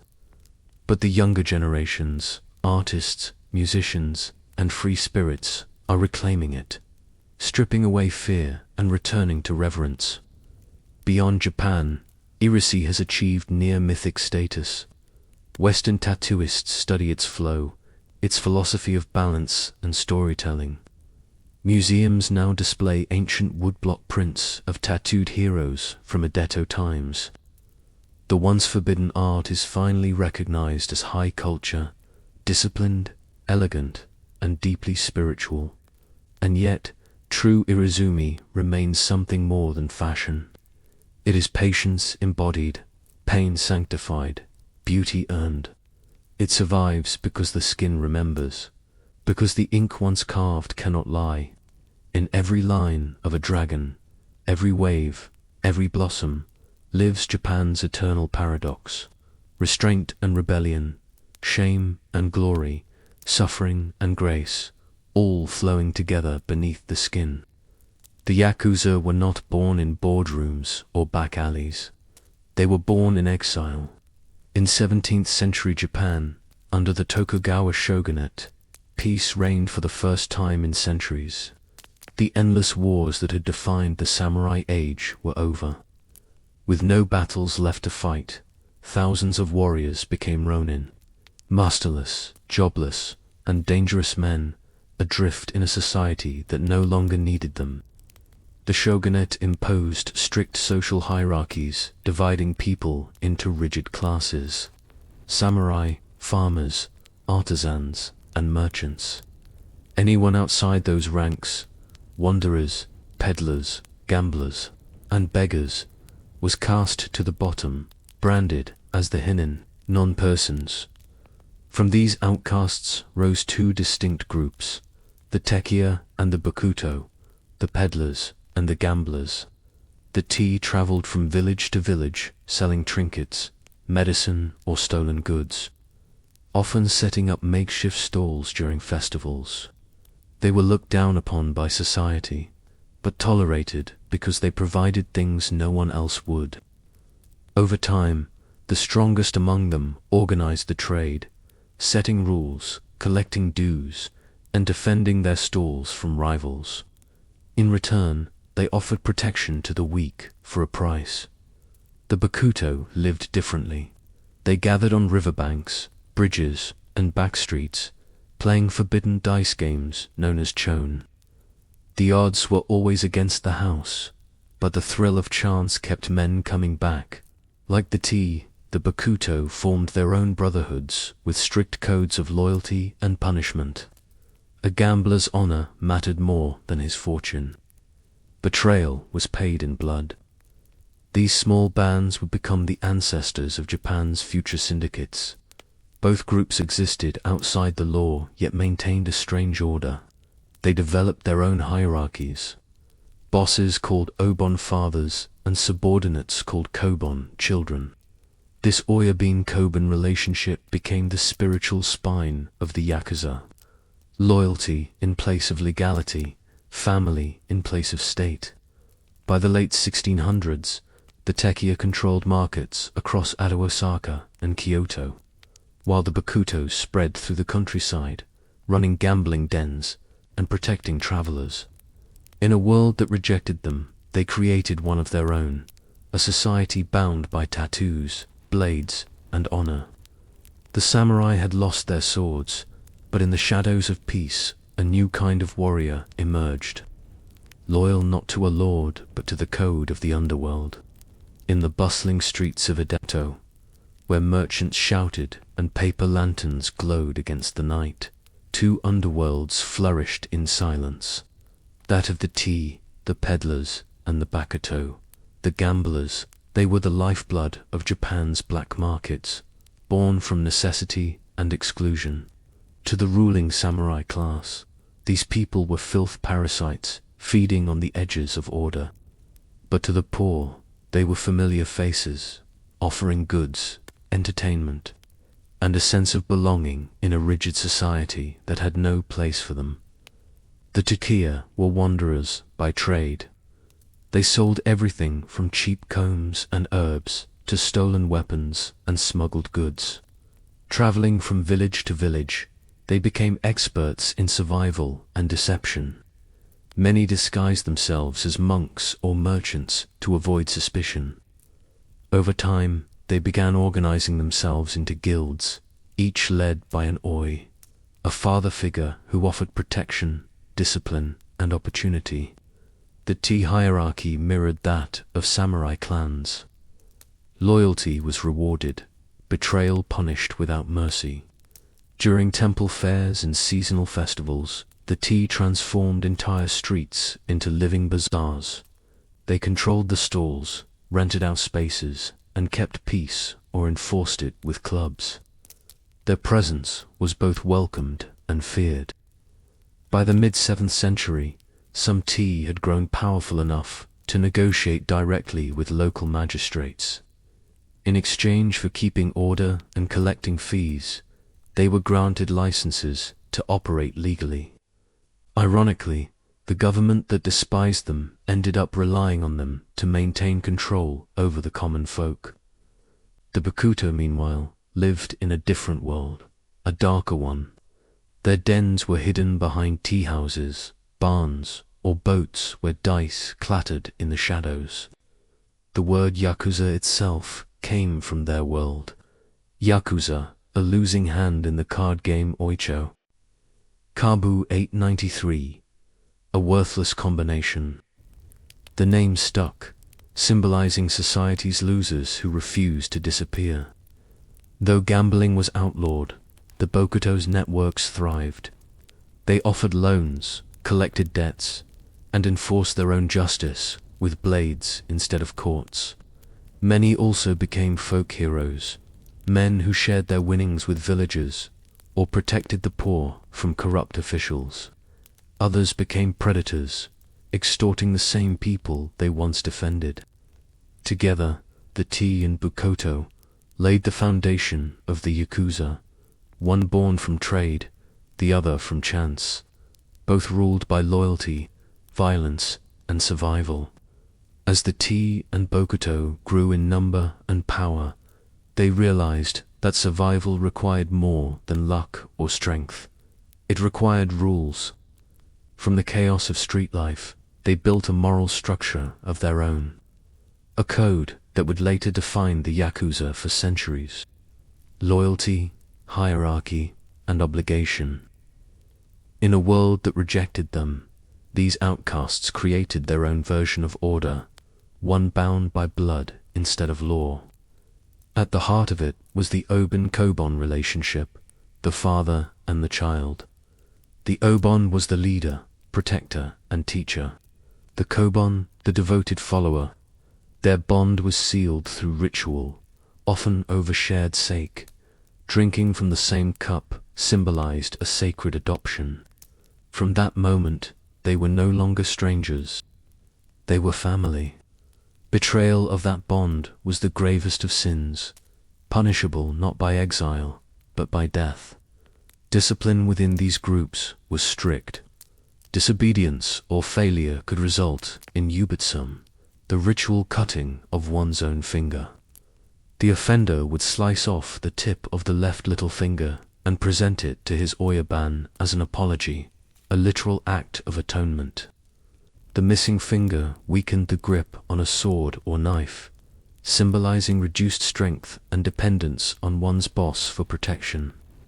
It was barbaric yet profoundly symbolic. Loyalty through pain, honor and reputation were everything. A man's word carried the weight of his soul. To cheat an ally or insult a brother was worse than theft. It meant spiritual corruption. Many of these codes were borrowed from the Bushido, the way of the samurai adapted for the underworld. Courage, duty, respect, and mercy were ideals twisted into street philosophy. The Yakuza were criminals, yes, but they believed themselves to be Ninko Dantai, chivalrous organizations guided by justice as they saw it. This self-fashioned morality created an illusion of nobility among the criminal poor. Some gangs truly helped the weak, protecting merchants from corrupt officials, distributing food in famines, even enforcing peace in chaotic towns. Others exploited this image to dominate and extort. But whether guardian or predator, every man in the brotherhood followed the same creed. Once you drank from the sack cup, there was no turning back. Honor was now your law, and the street your battlefield. By the mid-7th century, Japan's peace had given birth to a paradox. The streets were calm, yet the shadows thrived. While the tea controlled markets, it was the bakuto, the gamblers, who ruled the night. Beneath bridges, inside tea houses, and behind the sliding doors of inns, dice clicked like rainfall. These were not mere games. They were lifelines for men who lived on luck and loyalty. The bakuto's world revolved around chone, a simple dice game where players bet on even cho or odd han. But behind the simplicity lay manipulation, strategy, and psychology. Dealers marked dice, controlled throws, and read their opponent's breathing. The best gamblers were as calculating as generals, treating the mat as a battlefield. Fortune favored the fearless and punished the foolish. In this underground kingdom, honor and deception coexisted. The bakuto's word was his bond, but cheating was expected. A gambler who lost his money might lose more, his freedom or his fingers. The ritual of yubitsumi, the self-amputation of a fingertip, was born here long before it became a Yakuza tradition. The first cut was repentance, the second a warning. Few survived the third. The bakuto were despised by the authorities, yet strangely indispensable. Local officials often turned a blind eye in exchange for bribes or information. Some bakuto even worked for the government as kanka, professional mediators, hired to settle disputes with fists instead of courts. Their influence spread through the countryside, where peasants and ex-samurai found solace in their company and fear in their reputation. Over time, gambling dens evolved into centers of power. Bosses called obon gathered loyal followers, forming proto-gangs with ranks, rules, and oaths. These groups operated like miniature armies, disciplined, hierarchical, and bound by unbreakable codes. The line between criminal and protector blurred. In poor villages, bakuto might lend money, punish thieves, or keep peace. In cities, they extorted merchants and ran entire districts. It was within this murky morality that the seeds of the Yakuza identity were sown. To outsiders, they were crooks. To their followers, they were families. And as Japan's cities grew richer and more corrupt, the gambler's kingdom would rise from the mud, dressed not in armor, but in tattoos, suits, and silence. As the gamblers and peddlers of Edo, Japan forged their secret empires, a new language emerged among them, one spoken not with words, but with ink. The tattoo, or irami, became the badge of the underworld, the banner of the forgotten. In a society obsessed with purity and appearance, to mark one's skin was an act of rebellion. For the outcasts, it became something sacred, a declaration that said, "I belong to no master but my own." Early Yakuza tattoos were not art as we know them today. They began as marks of punishment, rings, stripes, or symbols carved into the flesh of criminals to identify their crimes. But just as the outcasts had turned exile into brotherhood, they turned shame into pride. They covered these brands with magnificent images: dragons, tigers, koi, and demons, each a reflection of endurance, courage, or transformation. What was once a scar became a masterpiece. The tattooing process was grueling. Masters used the ancient Tiberi method, stabbing pigment into the skin by hand with bundles of fine needles. The sessions could last for months, even years. The pain was relentless, but so was the purpose. Every drop of blood spilled beneath the needle was a vow to loyalty, to suffering, to the family one had chosen. The designs themselves mirrored the wearer's soul. Dragons symbolized power and wisdom. Koi swimming upstream meant perseverance against fate.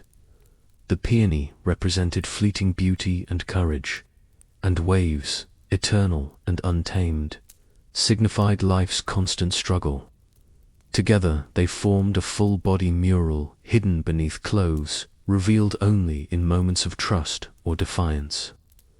Among the Yakuza's early ancestors, tattoos also served as proof of commitment. To cover one's body entirely was to sever ties with the respectable world forever. No farmer, no merchant, no samurai would hire a man whose skin screamed defiance. The tattoo was exile in color. By the late Edo period, Iomi had become inseparable from underworld identity. When a gambler removed his robe to reveal a body alive with dragons and storms, it wasn't vanity. It was revelation.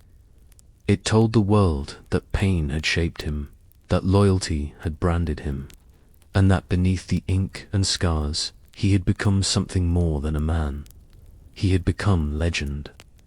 As the 18th century waned, Japan's underworld had grown into a reflection of the world above. Disciplined, hierarchical, and obsessed with honor. The tea ruled the markets, the bakuto ruled the dice, and together, they shaped a code of conduct that blended the outlaw's cunning with the warrior's pride. They lived by giri, duty, and ninja, human compassion. Two conflicting forces that defined the Yakuza's moral paradox for generations to come. Their rules were unwritten, yet ironclad. Loyalty to one's oyabin, the father of the group, was absolute. Orders were followed without question, and disobedience was atoned for through blood or mutilation. To betray their family was to erase oneself from existence. A man without loyalty was not a man at all. Yet within this rigid structure, the Yakuza cultivated a strange chivalry. They called themselves ninkodonte, men of humanity and courage. It was their way of claiming nobility in a life built on vice. They saw themselves not merely as criminals, but as keepers of balance. In towns where officials were corrupt or cruel, gangs sometimes stepped in to enforce their own justice. A thief who preyed on the poor might find his hand severed. A merchant who cheated customers might be forced to repay double. Whether this was true compassion or calculated image building depended on the gang, but it made the Yakuza appear to some as protectors of the powerless.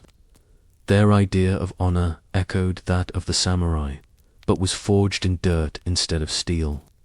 Where the samurai pledged loyalty to their lord, the Yakuza pledged it to their oyabin. Where the samurai died for their clan, the Yakuza bled for their brothers.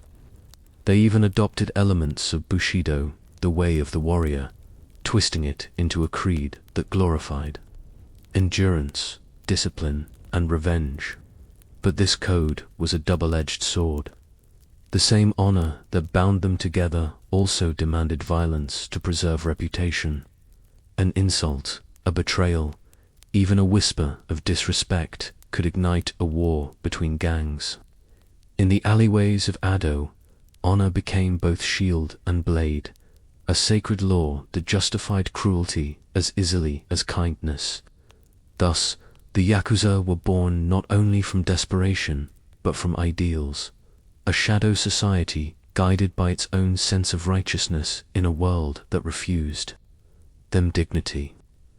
By the late 1700s, the line between hero and villain in the underworld blurred beyond recognition. The gamblers and peddlers, who had once been outcasts, now wielded real power over markets, neighborhoods, and lives. Some Yakuza leaders became local legends, praised for protecting the weak from corrupt officials. Others became tyrants, extorting the very people they claimed to defend. The Yakuza story became a mirror of Japan itself, half noble, half brutal. In many towns, the T acted as peacekeepers. They kept order at festivals, stopped thieves, and settled disputes that the magistrates ignored. If a fire broke out or violence erupted, they were often the first to restore calm through force if necessary. The Oyabon collected payments, yes, but he also maintained stability. To the poor, these men were the unofficial sheriffs of the streets, criminals yet necessary ones. Their protection wasn't free, but it was reliable. The Bakuto, on the other hand, lived closer to chaos. Gambling was outlawed, yet it thrived wherever desperation lingered. Their dens offered escape, danger, and dreams of fortune. But the same men who lent money with a smile could just as easily cut a throat when debts went unpaid. For every gambler who became a folk hero, another became a predator. Their justice was fast and final. Still, both groups shared a strange sense of community. When famine struck or fire destroyed a district, it was often the Yakuza who provided food and shelter. They financed rebuilding efforts, paid for funerals, and lent money without contracts. To them, charity was not virtue, but obligation, a way to prove strength and loyalty to the people they ruled. But these good deeds masked darker ambitions. The Yakuza's grip on markets and gambling dens tightened. They collected protection money, fixed dice games, and manipulated trade. Their order was control disguised as kindness. The people learned to both depend on them and fear them. By the dawn of the 1800s, the Yakuza had become both guardian and parasite, two faces of the same coin. In a world of rigid class and silent suffering, they filled the void left by the state. They were not villains in their own eyes, only men doing what the law could not. Yet beneath that moral mask, ambition was quietly sharpening its blade. By the dawn of the 19th century, Japan was changing quietly but irrevocably. The rigid Tokugawa order that had ruled for over 200 years was beginning to crack. The samurai, once symbols of honor and discipline, were growing poor and desperate. Merchants, once despised, now held the nation's wealth, and in the shadows between them, the Yakuza thrived, feeding on the confusion of a society in transition. The tea dominated the marketplaces, controlling trade routes and street fairs. The Bokuto spread gambling dens from Ado to Osaka, their dice echoing through the countryside. They no longer lived as mere outcasts. They had become a hidden network stretching across provinces. Some Oyabun commanded hundreds of men. They could bribe officials, silence rivals, and influence local politics. The Yakuza were no longer beneath the system. They had learned how to bend it. Their reputation, however, remained divided. In one town, a gang might protect farmers from corrupt tax collectors.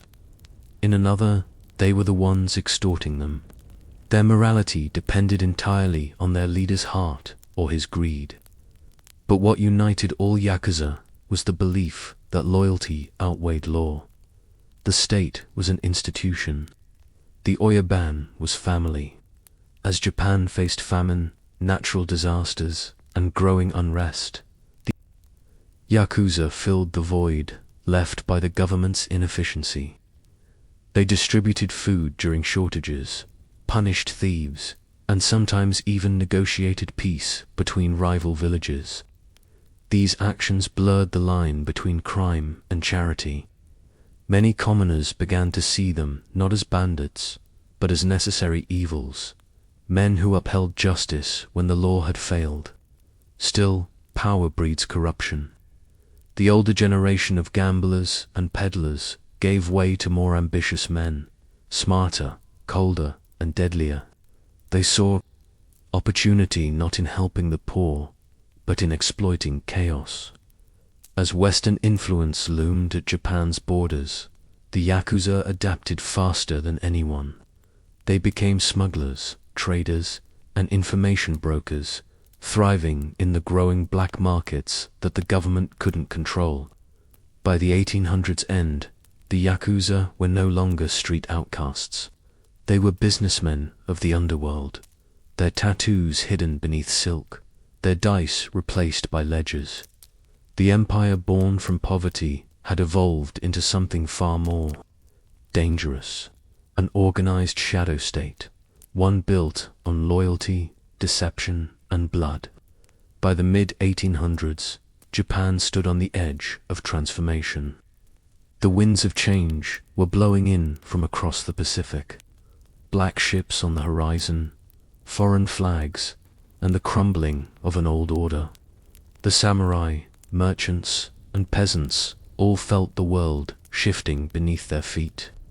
But in the alleys of Ado and the gambling dens of Osaka, another force had already mastered adaptation, the Yakuza. The gamblers and peddlers who once survived on society's scraps had become part of Japan's social fabric. When the Tokugawa shogunate began to weaken, many Yakuza stepped into the chaos, serving as informal enforcers for local merchants or even for desperate samurai clans. They collected debts, guarded goods, and ran information networks that stretched from one end of the country to the other. The state had laws, the Yakuza had loyalty, and in turbulent times, loyalty was worth more than legality. When the Meiji Restoration erupted in 1868, bringing the end of samurai rule, the Yakuza were already waiting to fill the void. Many former samurai, stripped of their privileges, joined their ranks. Men of discipline who had lost their masters but not their pride. They brought with them a sharper sense of hierarchy and ritual.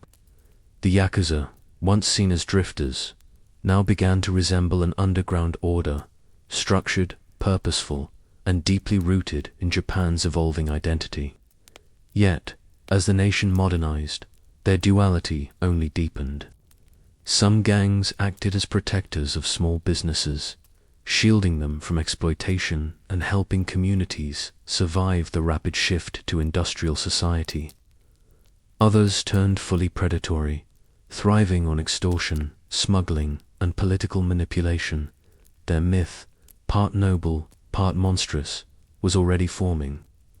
By the late 19th century, their world of tattoos, oaths, and sake rituals had become legend. The Oyabunab code, the hand-cut finger of apology, and the full-body irisumi were now cultural symbols as feared as they were admired. The Yakuza had evolved from outcasts to icons, reflections of Japan's own contradictions, loyalty and lawlessness, duty and defiance, beauty and brutality.